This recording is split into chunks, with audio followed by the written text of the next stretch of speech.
क्या क्या physiotherapy treatment होता है, क्या क्या मैनेजमेंट होता है, तो सर्जरी के फर्स्ट डे से क्या क्या हम एक्सरसाइजेज कराते हैं वो हम सब बता रहे हैं। तो पहला एक्सरसाइज क्या है, जिनका सर्जरी हुआ है फुट एंकल का मूवमेंट करना है, जिससे आपका क्या होगा, पंजा चलाइए, पूरा पंजे को चलाना है, फुट एंकल का मूवमेंट करना है।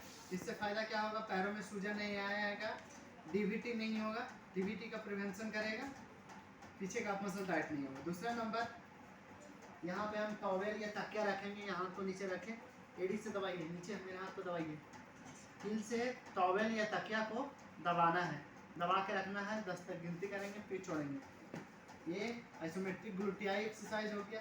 दूसरा नंबर, यहाँ एक टॉवेल या तकिया रख देंगे घुटने के नीचे, घुटने से तकिया को दबाना है, पंजा को अपनी तरफ टानना है, पूरा टाइट कीजिए घुटना, अंदर नीचे की तरफ दबाइए। ये आइसोमेट्रिक क्वाड्स एक्सरसाइज हो गया, क्वाड्रिसेप्स का स्ट्रेंथनिंग एक्सरसाइज। पंजा को टान के रखिए, 10 तक गिनती करेंगे दबाते हुए, रिलैक्स रखेंगे, फिर 10 तक गिनती करके रखेंगे, दबाएंगे, घुटने से तकिया को दबाएंगे। ये भी 10 से 20 बार कम से कम करना है। फिर क्या करना है कि इस घुटना को बेंड करना है, जिसको हिल ड्रैग कहते हैं, घुटना एड़ी लगा के मोड़ना है, सीधा करना है, जिससे आपका नी का मोबिलिटी फ्लेक्शन होता है, जिससे आपका जॉइंट रेंज ऑफ मोशन बढ़ेगा घुटना। फिर क्या करना है, घुटना को 20 to 30 डिग्री मोड़ लेंगे, हील को पुश करेंगे, एड़ी को दबाइए नीचे बेड पे, दबा के रखेंगे, 10 तक गिनती करेंगे, फिर छोड़ेंगे। ये हो गया आइसोमेट्रिक हैमस्ट्रिंग एक्सरसाइज। फिर क्या करेंगे, एक घुटना को स्ट्रेच करेंगे, दोनों हाथों से पकड़िए पीछे, दोनों हाथ से पकड़िए, इसको अपनी तरफ खींचेंगे सीधा, इसको स्ट्रेच करेंगे, धीरे धीरे नीचे जाने देंगे, झूलने देंगे, पकड़ के रखिए भाई। ये वीएमओ का स्ट्रेंथनिंग कराएंगे, 10 सेकंड रोक के रखेंगे, स्ट्रेच, हैमस्ट्रिंग का स्ट्रेचिंग होगा, क्योंकि पोस्टीरियर कैप्सूल में टाइट हो जाता है, हैमस्ट्रिंग टाइट होता है, छोड़िए। फिर पोस्टीरियर कैप्सूल का कैसे टाइट करेंगे, जो बीच में गैप आने लगता है, तो दोनों हाथ जॉइंट के बीच में रखेंगे, इसको नीचे की तरफ पुश करेंगे। यहाँ पे एक टॉवेल भी रख सकते हैं, टॉवेल से नीचे दोनों जॉइंट को दबाना है, तो जो गैप बन रहा है वो धीरे धीरे सब साइड हो जाएगा, ठीक है।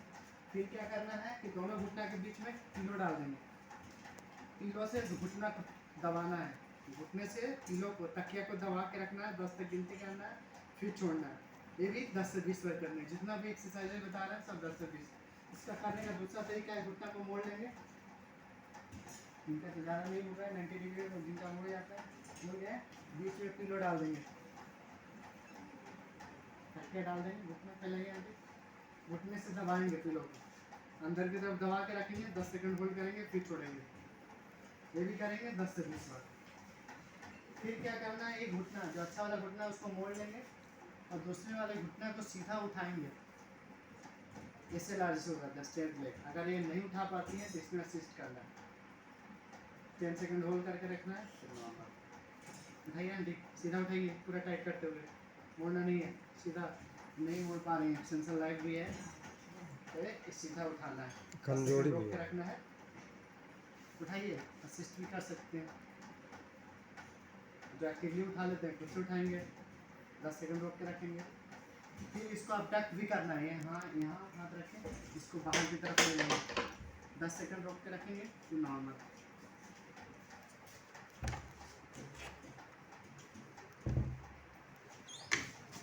ठीक है, ये हो गया। फिर करवट लीजिए आंटी, उस साइड करवट लीजिए, इस पोजीशन में लेट लिए, बीच में पिलो डाल देंगे, घुटनों के बीच में पिलो डाल दिए, यहाँ पकड़ के अंदर की तरफ बेल्ट करेंगे, ढीला छोड़िए, एकदम रिलैक्स।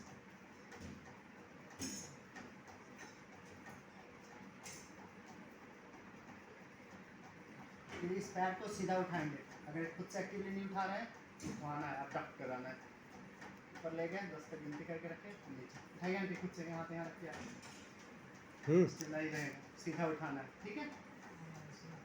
हाँ, बैठिए, हाई सीटिंग में बैठ जाएंगे या ऊंचा बेड है, पैड्स लग बैठी, पैड्स लग बैठी, आ गई,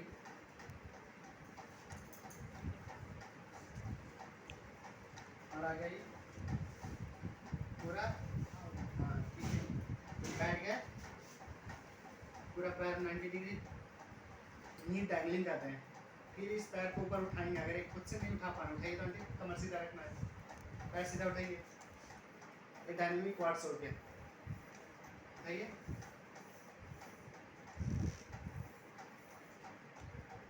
उठाइए अभी खुद से, पैर उठाइए, हाई नहीं उठना चाहिए, नहीं उठा पा रही हैं तो इसमें सपोर्ट करना है, ऐसे भी उठाना है, ठीक है। साथ साथ वॉकर से कैसे चलेंगे, वॉकर से चलने का तरीका देखिए, ये वॉकर है, सीधा खड़ा हो गए, पहले वॉकर को आगे बढ़ाएंगे, जिस पैर में सर्जरी हुआ है उस पैर को पहले आगे करेंगे। ये चलने का तरीका, हमेशा मिड लाइन में रहना है, ना दूर रहना है ना एकदम सटना है। चल के निकलिए,